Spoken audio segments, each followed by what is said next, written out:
Welcome to today's Energy Central webcast entitled Scott Madden's Energy Industry Update Under Pressure.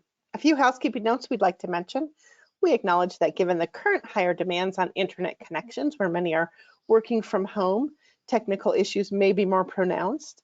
If for any reason we find the need to restart the event, we invite you to click your same link to rejoin us. If you cannot get adequate sound from your computer speakers, you may dial into the audio portion using the telephone number listed in the right-hand panel of your interface under the audio section. Following the presentation, we'll have a brief question and answer period. You may submit your questions at any time using the interface on your screen. And I'm happy to turn the floor over to our moderator, Kristen Lyons, partner and energy practice leader with Scott Madden. Kristen, welcome to the event. You have the floor. Thank you very much, PJ, and thanks everyone for joining us today for this webinar entitled Under Pressure, and featuring topics produced from our most recent energy industry update. As PJ said, I'm Kristen Lyons and I lead Scott Madden's energy practice. Next slide, please. So Scott Madden's been serving the utility industry for almost 40 years. We work in electric, gas, and water utilities in every function and business unit. Our primary communities of practice include generation, which includes renewables, nuclear and fossil, transmission and distribution, grid edge, rates and regulation, energy markets, and energy corporate services. The theme of our webinar today is under pressure, and if you think about electric and gas utilities, they face pressure from a variety of sources today. There are many aspects of our systems that are simply not working as we all thought they would. For instance, interconnection queues are backlogged and new generation projects are facing literally years of waiting for interconnection studies and significant costs to interconnect to the grid. The generation mix is performing differently than we expected, given the changing costs of key commodities like coal and natural gas. And finally, the entire industry is trying to maintain reliability and resiliency while also figuring out how to decarbonize. So these are the three topics we're going to cover today: interconnection queues, fuel switching, and decarbonization portfolios. Next slide, please.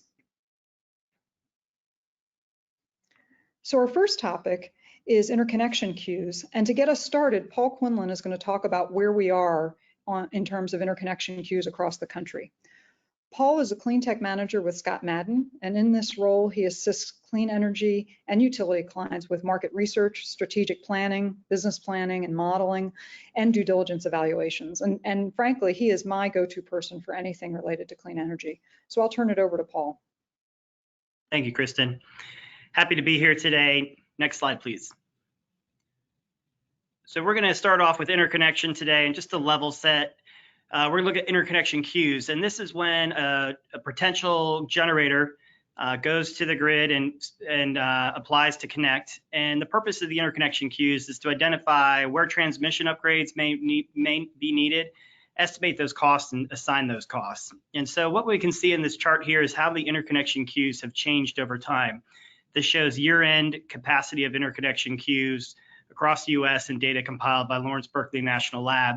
One note is that if there's a hybrid system, this does not count the capacity for any battery storage linked to a hybrid system. But what's noteworthy here is the rapid growth over the last couple of years. From 2013 to 2021, this is about a 4x growth in 8 years, and comes out to about a 19% compound annual growth rate. So very, very rapid growth of queues. And again, this is what's left in the queue at the end of the year. Also, what's noteworthy is the colors here. So you'll notice the bluish color is renewables. So in the start of this chart in 2007, renewables represented almost 60% of what was in the queue. But if we fast forward to 2021, it's now it's over 90% of what's in the queue. So lots of changes happening and lots of growth. Next slide, please. Another way to look at this challenge in the queues here is comparing existing capacity, generating capacity, which is on the chart on the left-hand side, to the capacity in the queue. And what you'll see here is 2 years are shown, 2010 and 2021. And if you look at the 2010 numbers, at that point in time, the interconnection queue was about half of what was on the grid operating. If you fast forward again to 2021, we see a very different picture. The interconnection queue at the end of 2021 is actually bigger than the operating assets on the grid. And if you look at the colors in that far right bar chart, you'll see again, renewables is a very big part of the story. making up much of that queue. One thing to note that's quite important is that the majority of systems that enter the queue never get built. Lawrence Berkeley National Lab estimates from 2000 to 2016, only about 23% of projects made it to commercial operations. That number is typically lower for renewables. They put it at 20% for wind and 16% for solar. But you'll see there's this huge amount here. Not a lot of it will get built, and that led one FERC commissioner to note that the queue are just paper holders or speculative claims that basically do not have the financial wherewithal to get built. So this is becoming a growing challenge as time has gone on. Next slide, please. So this is a look at how a project would actually go through the interconnection queue. And it looks fairly simple here. The first one is they put in a request, and then there's a series of studies that are done. The first one would be a feasibility study, and this is a preliminary study to understand the impact and costs of what the project may produce on the grid. The second is a more detailed system impact study. This is going to look at and assess reliability of the transmission system. It'll look at the whole system that it's connecting to. We'll also look at neighboring systems called affected systems, and it will even look at other projects that are higher in the queue or have already executed an interconnection agreement. What is noteworthy about this one is at this point in time, what may come out part of that is anything beyond the point of interconnection that requires upgrades will be called a network upgrade. And network upgrades can be paid for in one of two ways. In a region with an independent transmission entity like, say, Duke Energy or Southern in the southeast part of the US, they will have a transmission credit system where the generating unit is the one that puts the money up front to pay for those network upgrades, and then they receive a credit over 20 years, a transmission credit that pays them back with interest. If you move to RTOs or ISOs, typically it's a different type of payment system, and it's called participant funding. And participant funding works a little different. Participant funding, the costs that are allocated to that interconnecting generator, they again have to put up that capital, but they do not get a credit. They pay for that, and in return what they receive is access to the transmission system.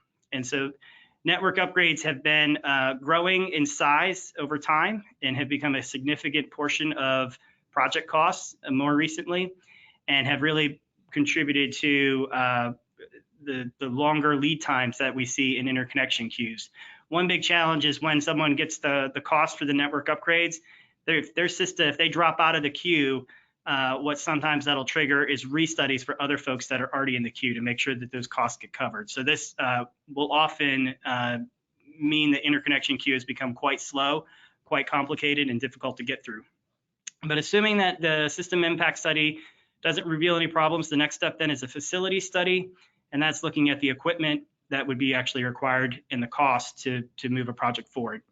At that time, an interconnection agreement would be negotiated, and if all goes well, commercial operation. And you'll notice on the right-hand side, at any time, a project can withdraw from the queue. As mentioned, network upgrades is often a significant reason for why people withdraw. So all this seems fairly straightforward. What could possibly go wrong? There's a really good example out of NL Green Power. They were looking to build 300 megawatts in Northwest Dakota. It was about 35 miles from Canada and 50 miles from Montana. And when they did the system impact study, they had part of the cost for 7 reactive power upgrades in MISO assigned to them. One of these was nearly 700 miles away. And also there was some 8 transmission upgrades that would be needed in Missouri on a transmission system owned by a cooperative. And that was over 1,000 miles away. So for you West Coast folks, that's Portland to San Diego roughly. And for the East Coast folks, that's about Boston to Savannah, Georgia. So very, very far away, these upgrades were noted, and this project in North Dakota would be required to pay for a portion of that, their portion. This has led FERC Chair Richard Glick to note, quote, increasingly transmission development is being done through the network upgrade process rather than through the traditional planning process. So that raises, next slide, please. That raises the question of how we got here. So looking back in time, FERC has really been the foundation establishing some of these precedents and procedures going forward. And it all started in 2003 with Order 2003. And at that time, FERC was dealing with a number of interconnection issues on a case-by-case basis. and decided that they needed a more standardized way to deal with it. So out of this order came the large generator interconnection procedures and also the large generator interconnection agreements. And these apply for generation assets over 20 megawatts. What was also important about this order is it defined the network upgrade and what that means. And so anything beyond the point of interconnection is classified as a network upgrade. And again, there's those two ways to pay for it, either through a transmission credit or through participant funding. When we move forward in time, we have Order 845 that came out in 2018. This is best classified as an evolutionary order, not necessarily revolutionary. A number of different challenges had arisen. Interconnection customers were concerned that it was taking too long to get through the queue. Transmission operators were concerned that there was a lot of speculative projects in the queue. So a number of changes were made. Examples of the reforms include dispute resolution, model assumption transparency, and study deadline metrics. But then we fast forward and we get to 2021, and in July, FERC announced an ANOPR, an announced notice of proposed rulemaking. And at this point, this ANOPR had a lot of attention on transmission, both the construction of transmission, the planning of transmission, cost allocation for transmission. But in that as well was looking at interconnection. And there was two elements within interconnection that are being looked at. There's an emphasis on cost. And so going back to that participant funding model, seeing if that still makes sense in today's era of development and what is occurring in the marketplace, but also a focus on efficiency. So if a project is ready to move forward, it has the proper approvals, it has an off-taker, et cetera, should that jump ahead in the queue over projects that maybe don't have all those pieces in place? So look at both on cost and efficiency were flagged in this ANOPR that came out last year. Next slide, please. So in addition to FERC, what is also important is understanding the regional players and what's happening on the ground across the country. And so we'll take a look at three of these here, PJM, MISO, and Duke Energy. PJM, we'll start with them. What they have done is historically accepted projects at 6-month intervals and then processed those as a group. In recent times, the queue has tripled in the last 3 years in PJM, and 1/3 of the projects in the backlog have been in the queue over 500 days. So it's taking a long time to get through the queue in PJM. So reforms that they have proposed address a couple different things. One is speculation. So in an effort to make sure that projects are worthy and serious about going forward, there's new financial and site control requirements that PJM plans to put in place. And then for something like timing, they're looking to prioritize projects by construction readiness. And so they're looking at things like finance agreements, secured off-takers, and hardware availability. And in their process, they will be seeking approval from FERC in the near term. And then if that's approved, expect to begin implementation later this year. And in the interim, they have closed the interconnection to new projects until 2025 and expect to work through the backlog in the next couple of years with 2 transition review cycles. So PJM's on the front end of reforms. MISO, on the other hand, has completed a reform process a couple of years ago. They started, I think, in 2017, and at that point in time, they thought things were working well, but it was taking too long to process projects through the queue. It was taking about 505 days. One of the key challenges MISO identified was the negotiation of the interconnection agreement.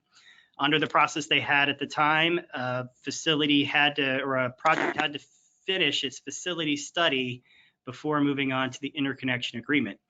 And so what they have proposed and implemented in place of that is there's now 2 paths a project may follow, the default path or optional path. And in the default path, it allows the interconnecting generator to negotiate an interconnection agreement before that facility study is completed. So it's a little more risky, not all the costs are known, but they can get through the process quicker. The second path a project can take is the optional path, which chooses that more sequenced phase of facility study and then an interconnection agreement instead of the parallel that's offered through the default path. So what this has done for MISO, it was implemented in March of approved by FERC in March of 2022. And they expect this is going to drive down the time required in the queue from 505 days to 373 days for those projects that choose the default path, which lets a couple things sequence in parallel. And finally, a third example is Duke Energy. Duke obviously is not involved in a RTO or ISO in the Southeast, but in their North Carolina and South Carolina, about 14 gigawatts of solar and wind projects were in the queue at the end of 2019. And their process, they would review projects in a serial manner, so one at a time, with little consideration given to the project's readiness.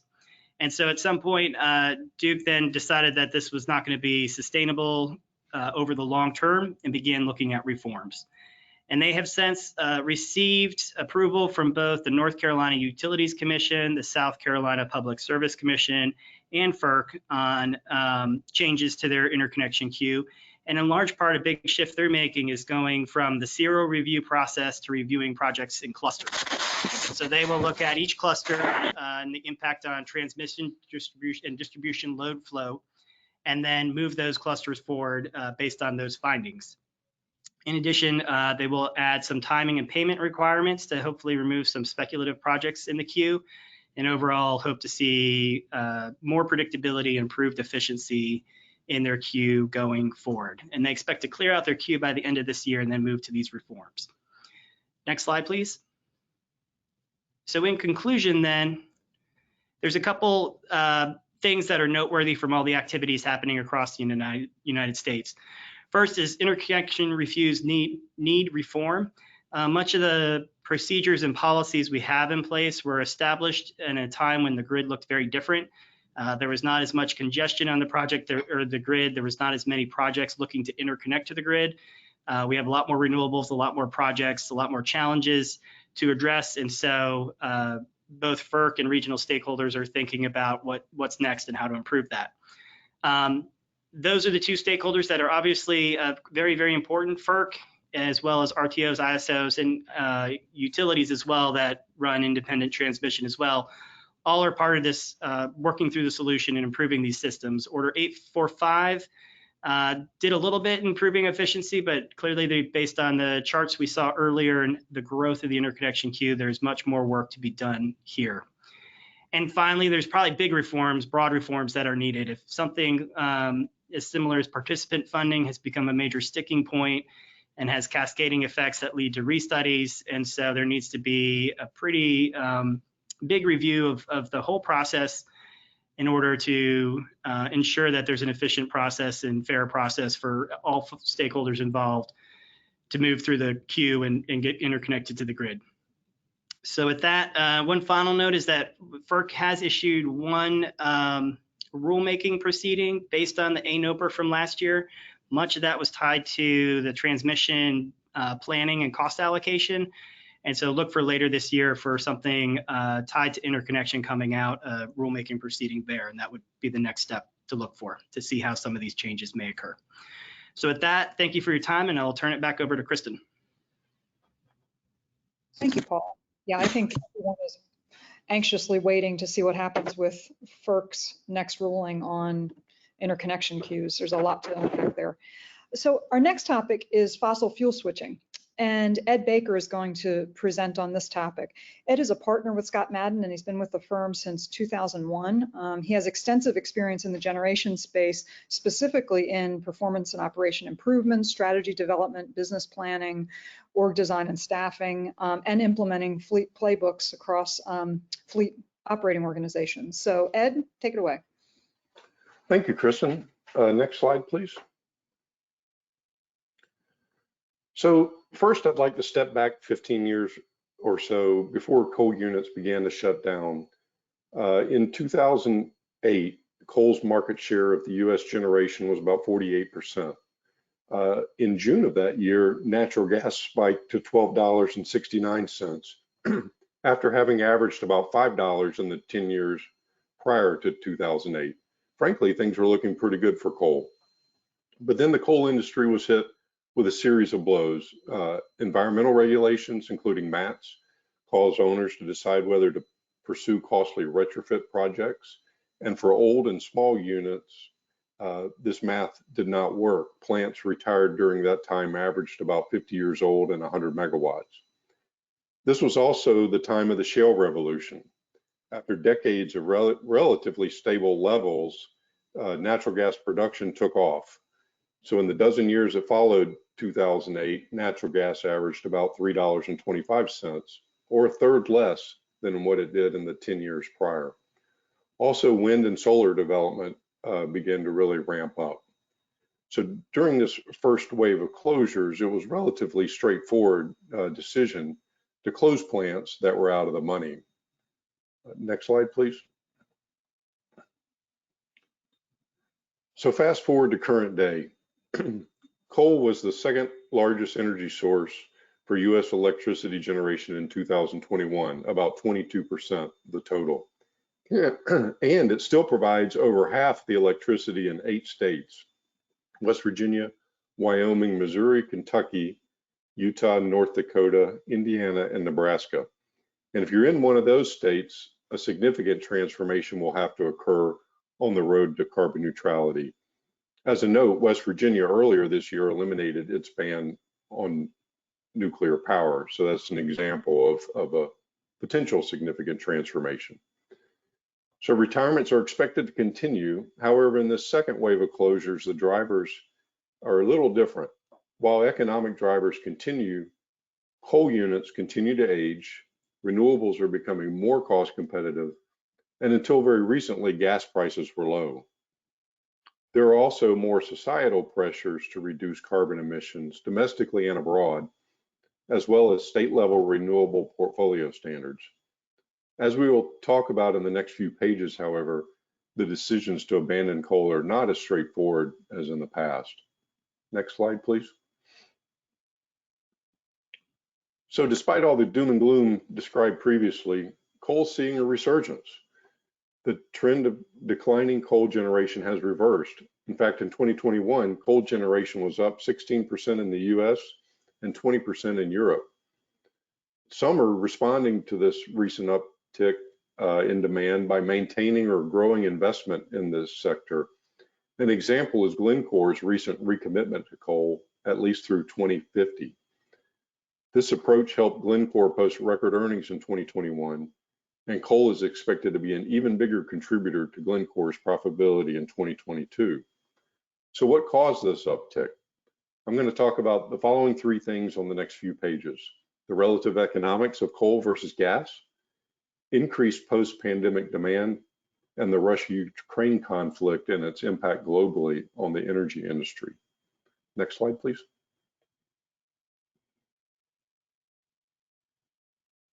So on this slide, we've tried to overlay natural gas prices and coal prices. And you can see in late 2021, natural gas prices started to climb. And this is one of the drivers of increased coal burn in 21. However, you can see how coal prices have responded recently following gas prices up due to the demand of coal, both in replenishing fuel stocks and current use. This in turn has pushed some generation back to gas. And as a side note, these large increases in commodity prices will make their way to end users.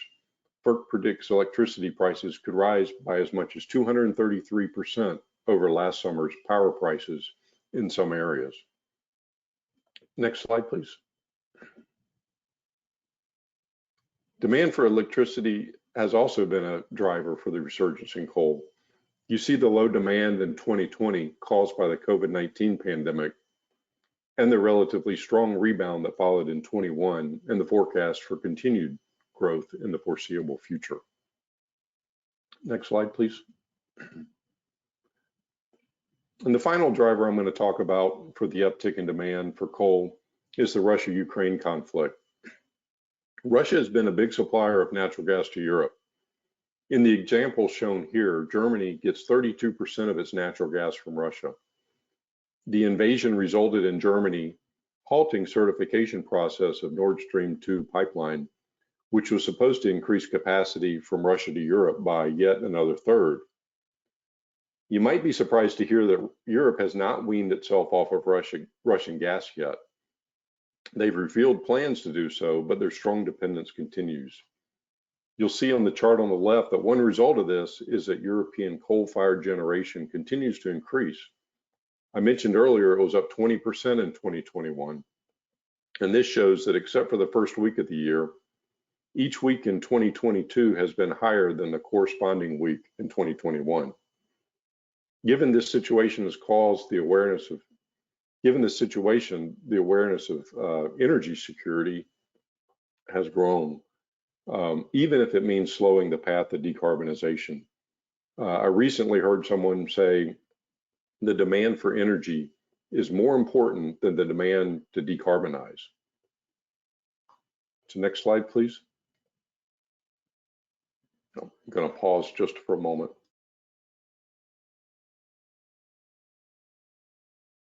Excuse me. So even given these concerns that we've talked about, coal generation is ultimately expected to continue its downward path. However, with much more uncertainty regarding the pace and timing. Next slide, please. So a few key takeaways. There is an expansion in the coal industry, at least temporarily. Inventories are being replenished, although ultimately generation from coal is expected to decline. Closures will continue, driven by economics, public perception, and clean energy focus and targets. However, as seen recently, this road may be bumpy. And then finally, commodity prices remain very high and volatile, driving concerns about energy security and resource adequacy. And this may ultimately put pressure on climate goals. So with that, thank you very much for the opportunity, and I'll turn it back over to Kristen. Thank you, Ed. Wow, I know none of us expected to be here as it pertains to coal over the last couple of years, so appreciate that summary. So our last topic is utility decarbonization portfolios, and Chris Sturgill is going to present on this topic. Chris is a director with us, and since joining the firm, his work is focused on grid transformation, integration of distributed energy resources, electric vehicles, and regulatory reform. Chris? Thank you, Kristen. So I'll be talking about building a decarbonization portfolio, so how a utility would intend to achieve its aspirational net zero goals that we just heard from Ed may have some headwinds against it. And this is a really interesting space in the industry because it's kind of been dominating the headlines. And so what we'll look at first is kind of the current landscape of things. We'll define our terms, and then we'll look at things from three key aspects: planning, operational impacts, and then financial analysis. Next slide, please. So part of the reason net zero seems to be dominating the headlines is because many companies are making announcements that they are committing to net zero or 100% clean or renewable targets by 20XX, by 2030, 2035, 40, 50, and so on. And if they're not doing that, they may be announcing partial reductions, and that's what you see on the left-hand side of the graph. Blue is the renewable or clean energy commitment, so 100% clean. Yellow is net zero commitments, and gray is the partial reduction. So you see a lot of activity all over the country, very, very aspirational, very covering a wide footprint of the country. And in many cases, that aligns with what they're being told to do by policymakers or regulatory bodies. And there you see in the right-hand map, typically along the coast, statewide commitments to either net zero or 100% clean and renewable energy. And so what's underneath that, what's driving it, is the increased urgency to reduce GHG gases to mitigate the damaging impacts of climate change. So you're seeing that gain momentum and drive things. And that's being coupled with increased and more stringent ESG requirements that are starting to have financial impacts on utility credit, ability to borrow, and so on. And those two factors, in terms of kind of external pieces pushing it, are also being met with an increasing array of technologies that are capable of reducing GHG emissions. And the utilities now have more proverbial tools in the toolbox. Next slide, please. And so in terms of defining our terms then, it's useful to know what it is actually that you're going to be reducing. And so the World Resources Institute has developed a protocol that defines 3 scopes of emissions, and they helpfully title them Scope 1, Scope 2, and Scope 3. So typically, utility decarbonization portfolios are focused on Scope 1 and Scope 2 emissions. So we'll spend some time defining those, and then we'll briefly cover what Scope 3 is translate that to how that impacts the plans. Scope 1 emissions are those that are directly controlled by the firm or by the utility. So think about the assets that are owned by a utility, being it fossil-fired power plants or fleets of vehicles, coming straight out of the stack or straight out of the tailpipe. Scope 2 is electricity that has some carbon emission profile to it that's purchased for self-consumption. And so this becomes an interesting question for either vertically integrated utilities as to whether they are consuming their own electricity or do they have to buy it from another. Typically, they're consuming their own. Or for a wires company where they are purchasing power from, say, an organized market, what the carbon efficiency or carbon portfolio is that they're buying. And so all of that would roll into their Scope 1 or Scope 2 emissions. Scope 3 includes those indirect emissions that are not directly under the control of the company. So this would be things like travel, commuting emissions, anything upstream or downstream for waste streams or anything like that. And those that carbon accounting then gets translated into the language that's used to describe a plan. And that language can also determine the resource mix that's available to utilities to select and develop their plan. So kind of moving in order here, 100% renewable energy is kind of all in the name. It's going to leverage solar, wind, and hydro resources, and that's about it. You'll often see a lot of energy storage in that mix as well. From there, expanding to carbon-free includes everything that we just talked about in renewables, plus nuclear. And then 100% net carbon neutral expands that further to say, well, you can emit, but now you're going to have to offset or capture that carbon in a net neutral way. Next slide, please. And so looking at this first from the planning perspective, the first of the three aspects of the developing the portfolio that we'll talk about, the big thing here is to understand what technologies are available to you, and then most importantly, how effective those technologies are in reducing carbon in your territories. So it's very much a case of, where you stand depends on where you sit. And the suitability for the service territory, we may all be familiar with these maps on the right-hand side that show the wind speeds and solar irradiance, and you can see, wind is kind of clearly most effective in the Midwest and along the coast, and even most effective offshore.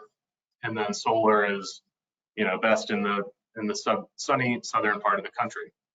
But there's other aspects of the locality of your service territory that will play a role in your decarbonization portfolio, and those include things like elevation for how suitable, say, pumped hydro storage is, or where you can catch wind at higher speeds, or geology for how effective your kind of natural terrain is at capturing carbon. But location is kind of far from the only factor to consider. You've also got to look at costs, both overnight and operating, risk, the maturity of the technologies, the required enablers, be that land or water usage or transmission interconnection or favorable policies. So there are a host of these factors to compare, and what you want to do is be able to lay them all out and do some relative comparisons against each other, because ultimately you're going to be developing a portfolio that uses many of these different tools. And so as you look at this, it's very much a utility-centric exercise. It's going to depend on all of these different factors and where you are. And even if kind of all the technologies were equally effective for all utilities, there are still those regional differences in terms of regulatory environment, risk appetite, corporate structure that will influence how you approach your decarbonization portfolio. It's very much not a one-size-fits-all type of planning exercise. Next slide, please. So that's about getting all the cards on the table and trying to figure out what resources might work in a future portfolio. The next step would be to consider what that portfolio looks like kind of day in the life, way out there in the future. And this is where the decarbonization portfolio, kind of the new operating paradigm, really starts to seem transformational.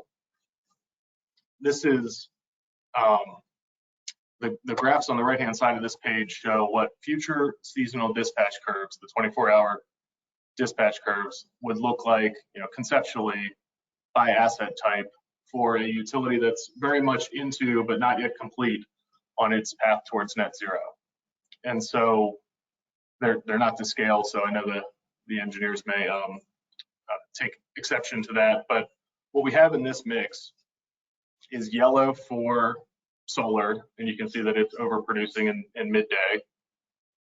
The light blue color is energy storage, which you can see discharging and charging on the peaks, or just off the peaks, if solar is able to fill the peak. The dark gray band that appears in the middle of the winter and the summer graphs is flexible fossil-fired peaking generation. So that still plays a role in meeting some of those peak hours. The thicker blue band, the kind of medium blue band in the middle, is carbon constrained fossil generation. So this would be a carbon captured plant. And then the darker blue color is your traditional unconstrained fossil resource. So this is, again, a kind of snapshot into a seasonal look many years out in the future. And what pops out of this is a lot, actually. We could probably have a whole hour-long webinar on this alone, but just to draw your attention to a couple things, is this really transformational operating paradigm in which you're not dispatching the least marginal cost resource first. What you're doing is dispatching the most carbon efficient unit first. And so there you see we're going to take all the solar we can get and then some. There you can see that we're going to run that carbon constrained fossil unit like the base load unit it is, and everything else more or less fills around that. That second piece is that need for that flexible generation still in limited circumstances throughout the year, namely that early morning, 5 a.m., 6 a.m. winter hours before solar is producing, or really even kind of throughout the day during the summer for those peak days, which you can talk about. Are there alternative mechanisms to get there? That flexibility, though, is key to keep that unit running, rather than say the base load unconstrained fossil resource in that case.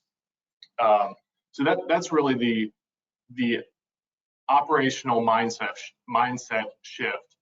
And the big question is, with something that looks like this, can you run it reliably?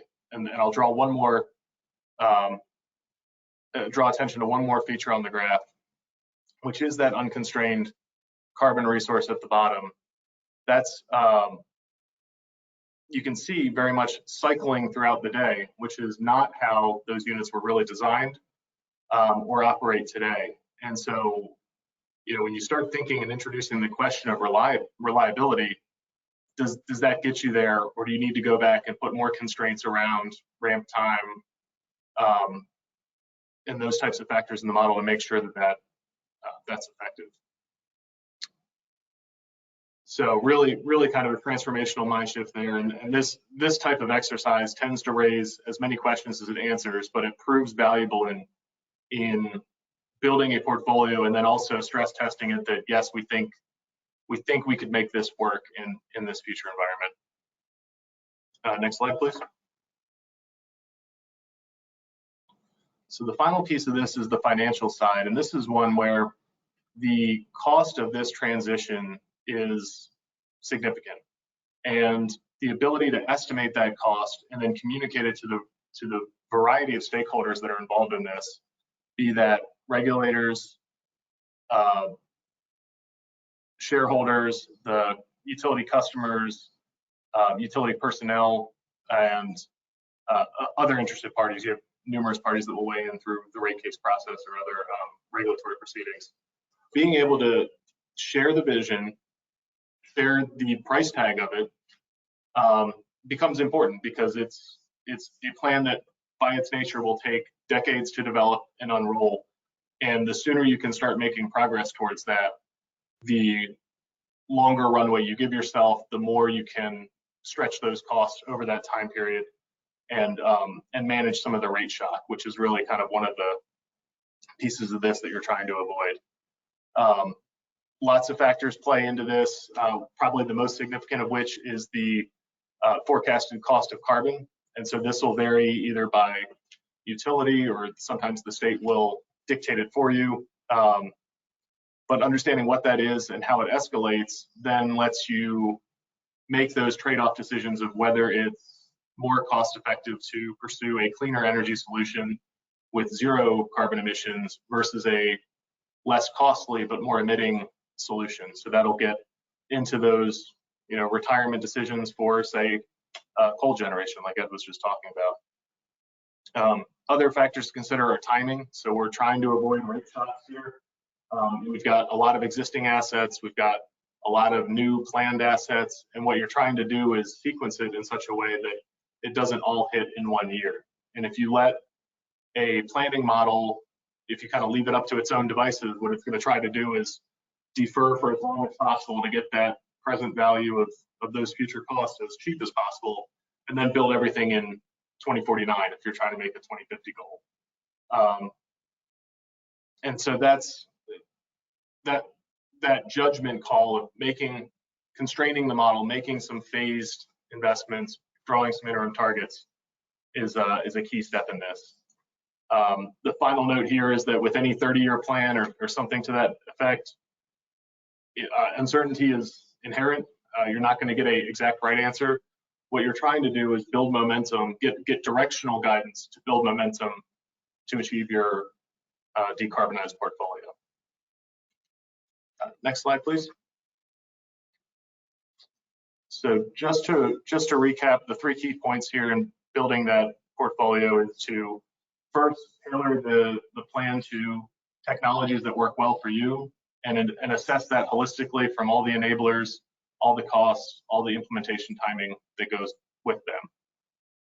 Second is to really kind of consider an operating model that's carbon driven, and then what that would do to your dispatch profile, to a lot of those kind of core utility assumptions around reserve margins and things of that nature. And then the third is try to estimate the financial impacts. Understand that you will be wrong, but by going through the modeling and the estimating exercise, you will have some directional guidance into when you can do these things and how to manage the cost of this transition for all vested stakeholders. So thank you for your time, and back to Kristen. Thanks, Chris. And before I let you go, there was one question that came through in the chat about the reason that nuclear might not have been included in the graphs that you showed. Yes. Is that an easy one for you, I hope? It is. This was kind of a conceptual exercise, and but based on a real world example for a company that did not have any nuclear experience. And when we were kind of going through that weigh your technology options exercise, that one came off the table relatively quickly as a risk that they weren't jumping at. Okay, so they weren't willing to build new nuclear, which is why it wasn't there. Got Correct. it. Okay, great. If we could bring our panelists back. Okay. All right. Okay, looks like we have a quorum again. So we got a question from the floor asking about the implications for transportation electrification from the FERC interconnection reviews. Is this large renewables, or is transport included as well? Paul? Happy to take that one. The interconnection queues we looked at and discussed, that relates to large renewables connecting to the grid as generation assets. In most cases, as we transition to electric transportation, that's going to be more of a load, and so not necessarily applicable to the interconnection process that we looked at. Now, the wrinkle would be if there's a fleet or someone was interested in powering their electric vehicle from renewables, then that would take into consideration what the generation mix is and how it's transitioning over time. In terms of adding to the grid or adding electric transportation, that's outside of interconnection. And in longer term, it's still very early stage, but vehicle to grid or vehicle to X is kind of the next phase. But again, that would probably be at a smaller scale and well outside the interconnection pieces we discussed today. I think it's an interesting question because in other work that we're doing, we are seeing the same challenges that are showing up in the transmission interconnection queues show up at the distribution level when you have large amounts of high voltage electric charging. And Chris, if you wanted to jump in on that, I know you're in the middle of that right now. Sure. I think it becomes a case of how certain that project is, because there's there's kind of varying degrees of commitment and financial outlay as you step through the process. And one of the things that's helpful for planning is some certainty as to what's coming on and when. And this is where you see EV load is really unlike other new load that's coming on, in that it's very modular and scalable and flexible in siting. So if it doesn't like one spot because the upgrade costs are high, it can go move down the street or across town and perhaps find purchase there. Yeah, I would suggest, my hope is that as we start to solve some of these things at the transmission level, some of those solutions start to make their way into the distribution level on exactly these topics. But that was a good question. So next one goes to Paul. What trends related to hybrid projects like renewables plus storage are showing up in the interconnection queues? That is a recent trend that we've seen the last couple of years. A hybrid project would be two different technologies paired together. If you look at the most recent interconnection data from Lawrence Berkeley National Lab, there's really three things that dominate the interconnection queue. It's solar, it's standalone battery storage, and then solar plus storage. There's a couple advantages with that hybrid setup of solar plus storage. One is you increase the dispatchability of that solar facility at that point if you tack on a battery. And second is a financial reason. If a battery is installed with the solar system, it will, and operated in a certain way, qualify for the investment tax credit, whereas a standalone system currently does not. And so that seems to be a trend in the industry. If you look at the interconnection queue, that seems to be a trend going forward, is these hybrid systems.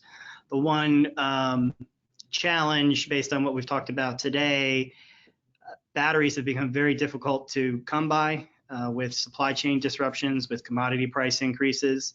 So if these hybrid projects find it difficult to move forward for financial reasons or securing hardware, if they were to drop out of the queue, that could trigger some of those restudies that we talk about and create more havoc going forward. But certainly there's a trend towards more hybrid projects in the solar space that we're seeing. Yeah, thanks for that. So Ed, what are your thoughts on the drivers regarding high gas prices? And do you think this is going to be ongoing? Is this a short-term phenomenon? What do you think? Well, Kristen, as you know, it's certainly a complex market, so difficult to project given post-pandemic trends and inflation and geopolitical uncertainty and so forth. Domestically, high prices are a function of demand and some pipeline takeaway limitations and some limitations to coal to gas or gas to coal switching opportunities. And more constrained CapEx. And historically, while LNG has increasingly globalized the market, the volumes really haven't been significant enough to affect prices domestically. And capacity growth is slowing there, so that I think will limit the impact. But all that being said, I think the EIA projects nearly $9 gas for the rest of the year. Storage is down, it's less than the 5-year average. So if we have a hotter than average summer, natural gas going into the heating season could be even higher if you don't have the storage in place. Any increase in production could help temper those increases, but I'd say kind of pay attention to what the summer does, and if it's higher than average, then I think natural gas will continue to be high. Yep. So similar question on the coal side. Do you think that's going up, down? Yeah, so coal production is expected to continue to increase in response to demand, even though the long-term decline in coal use, as we talked about, part of that demand right now is really just restocking what was burned before. Another part of this demand is for export. So globally, coal prices remain very high, and so there's a lot of coal being exported. Coal is not immune to the logistical issues that many of us are facing, labor shortages and rail congestion and that sort of thing. So it's, again, the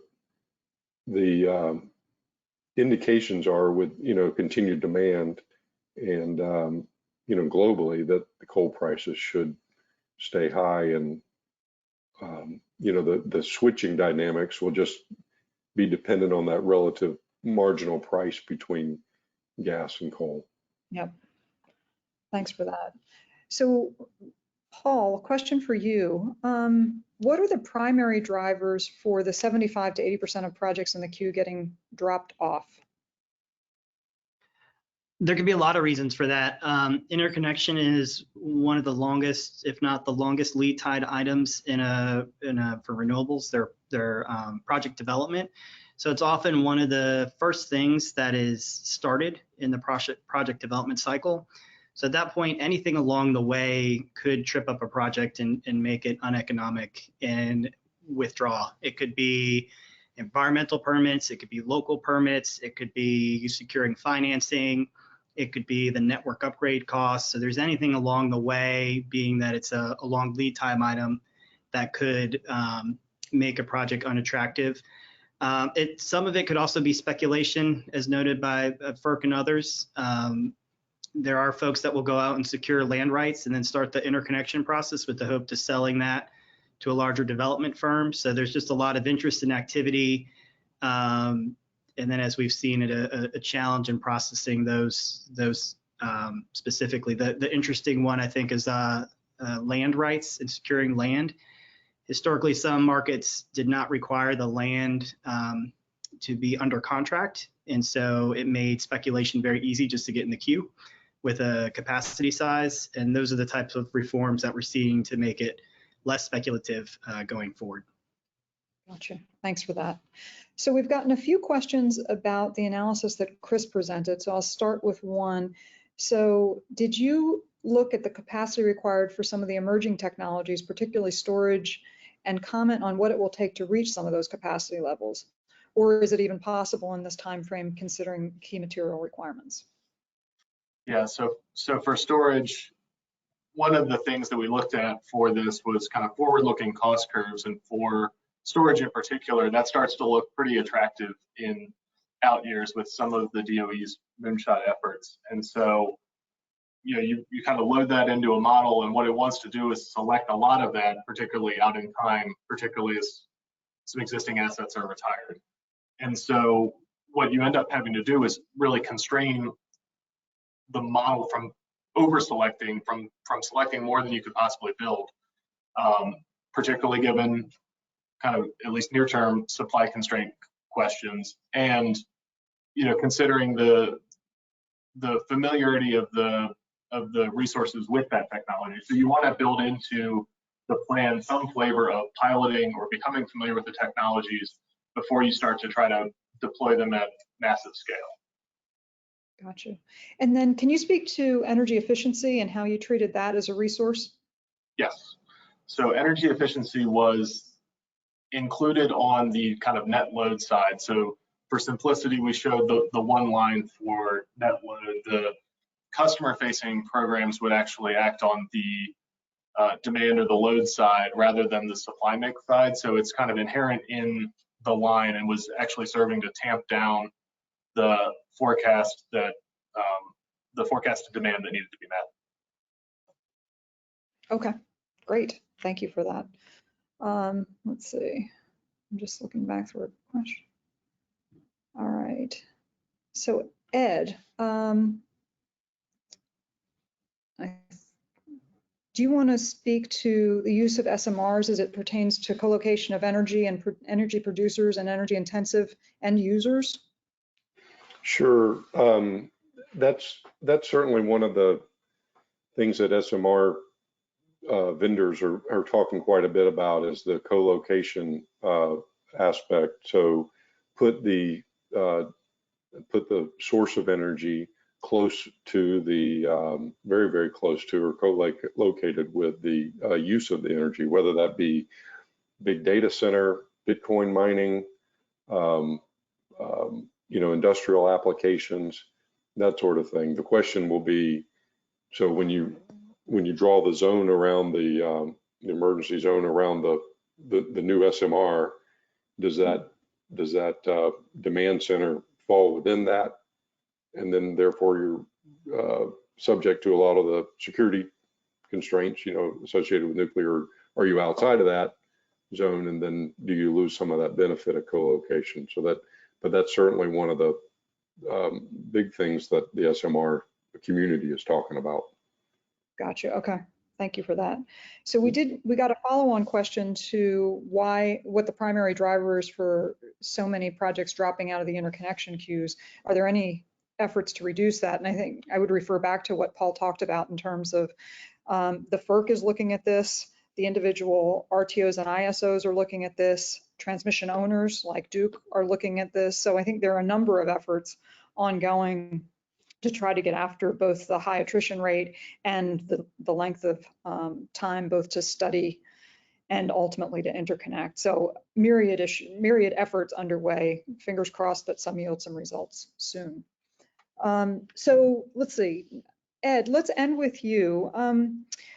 Question about ultimately closing coal plants. So given what's going on with the market, it appears that those decisions may be further out than we'd anticipated. But what goes into that decision to close a coal-fired plant? What happens after that call is made? Yeah, and we recently wrote, we have an article on our website about this, but it's, cost competitiveness is certainly one of the big drivers, versus alternatives. The age of the unit matters a great deal. I talked about in the first wave, they were average of, I think, 52 years and 100 megawatts. Right now, the average age of all operating coal plants is currently 46 years, and 81% of them are more than 25 years old. And then from a socio-political standpoint, foreign and domestic policy focus on climate change, ESG concerns and public perception, and state level renewable portfolio standards are all drivers of that. So again, it's not as straightforward as it used to be, where it was just a cost factor. Many other considerations going into that. And many people continue to be employed in that industry, so that adds yet another level for the local politicians making the call. So thank you first to our panelists. Great job, everybody. And thank you to our listeners. So we appreciate you tuning in for this. You can find our latest energy update on our website, scottmadden.com/energy industry update. And this will be available as a recording later. I'm not sure what the timing is. So back to you, PJ. Thank you, Kristen. Thank you, panelists. Fantastic presentation. And yes, we'll get the recording up and out to you all via email as soon as possible, probably in the next day or two. So we want to thank everybody for attending. We hope you've enjoyed today's presentation. Please take a moment and fill out our survey that will pop up for you as you log off. Give us your comments. So let us know what you like, where we can improve, so we can continue to provide you quality content. Thank you all for attending, and this does conclude today's presentation.